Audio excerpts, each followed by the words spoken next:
Have you ever looked around and wondered why some sports just seem to be for certain people and not for others? Well, today we're going to crack that code.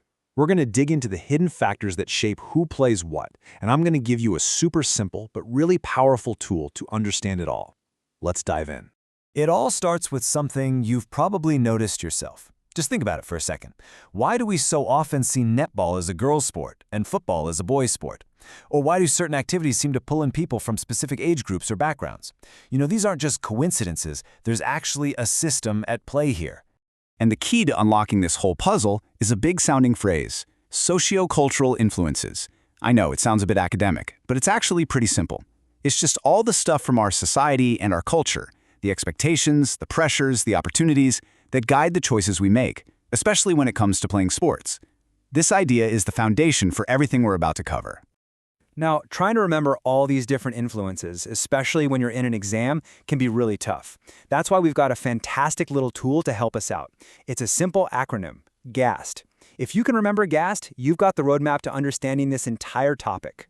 So what on earth is GASED? Well, it stands for gender, age, socioeconomic group, ethnicity, and disability. Just think of each of these as a different lens, a lens that can either open up a world of sporting opportunities for someone or put up some really tough barriers. Let's break down what each one actually means. First up, let's tackle the G and the A from our acronym: gender and age. For both of these, we're going to look at the common hurdles people run into, but also, and this is the exciting part, some of the really positive changes that are helping to knock those barriers down. Oh, I love this slide because it just shows the two sides of the coin so perfectly. On one hand, you've got the problem, gender stereotyping. This is that old school thinking that some sports are for boys and others are for girls, which can be so limiting. But then, look at the solution. It's already happening. Right now, in PE lessons, girls are getting more chances to play sports like football and rugby, and that is directly smashing those old stereotypes. Age. Well, that brings a completely different set of challenges. You've got stereotyping, where older folks might get told they're too old to be competitive. Then there's the really practical stuff. Young adults and retirees often have less spare cash for sports. Working adults? Forget about it. They have so little free time. And for young people, you can literally be blocked from using a gym because of an age restriction. All right, so we've covered G and A. Let's dig into the rest of our framework: S, E, and D. This is where we look at socioeconomic status, ethnicity, and disability. Three absolutely massive factors that influence who gets to play what. Socioeconomic status. It really all boils down to two main things: money and time. And this table lays it out so clearly.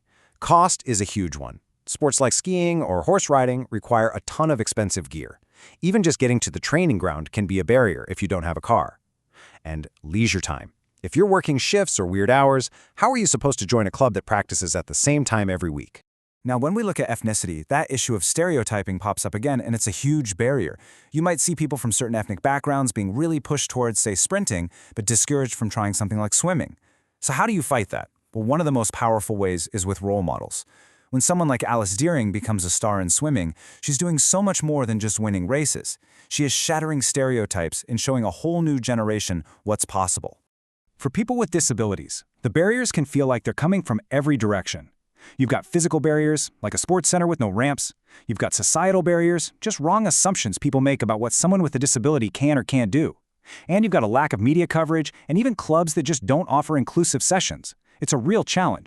But there is an incredible force for change, and it's summed up by this one word: millions. We're talking about the millions and millions of people who tune in to watch events like the Paralympics. That massive audience does more than just watch a sport. It creates this incredible wave of inspiration. It puts amazing role models onto a global stage, and it completely changes perceptions about what is possible. Okay, so we've got our GASED framework, we get the main issues. Now for the fun part. Let's turn all this knowledge into your secret weapon for exams.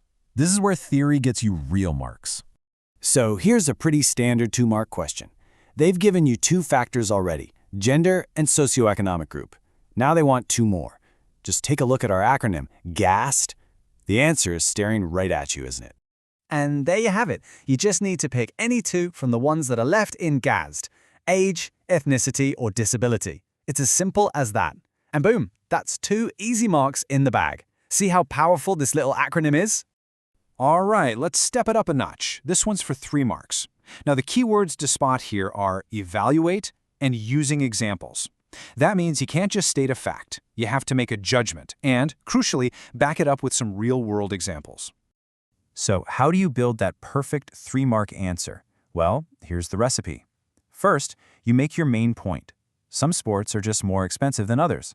That's 1 mark. Then, for your second mark, you give a great low-cost example, like football or running. And to get that 3rd mark, you give a high-cost example like tennis or golf, maybe mentioning membership fees. Point, example, counterexample. Perfect.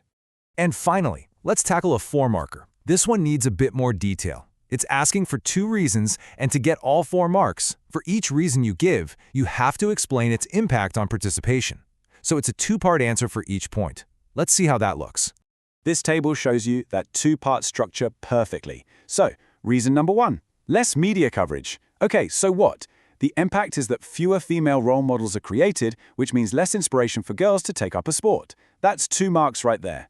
Reason number 2, gender stereotyping. And its impact? It tends to push females towards a really narrow range of sports, which lowers their overall opportunities to participate. And that's your other 2 marks. A perfect, clear 4-mark answer. So, it's pretty clear that GASED is your key to acing these kinds of exam questions. But I want to leave you with one last thought that takes this whole idea way beyond just the classroom. Honestly, the GASED framework isn't just a revision tool. It's more like putting on a new pair of glasses. It's a way for you to look at the world of sport around you, on TV, at your local park, in your own school, and start to really see the invisible forces that are at work. It helps you see the barriers, but just as importantly, it helps you see the progress we're making. And that leads me to my final question, and this one is for you. Using that GASED lens we've been talking about, what do you think is the single biggest thing that stops people from taking part in sports in your own community? Is it cost? Is it a lack of access for people with disabilities? Is it something else entirely? Have a think about it, because understanding the problem is always the very first step to being part of the solution. Thanks for joining me.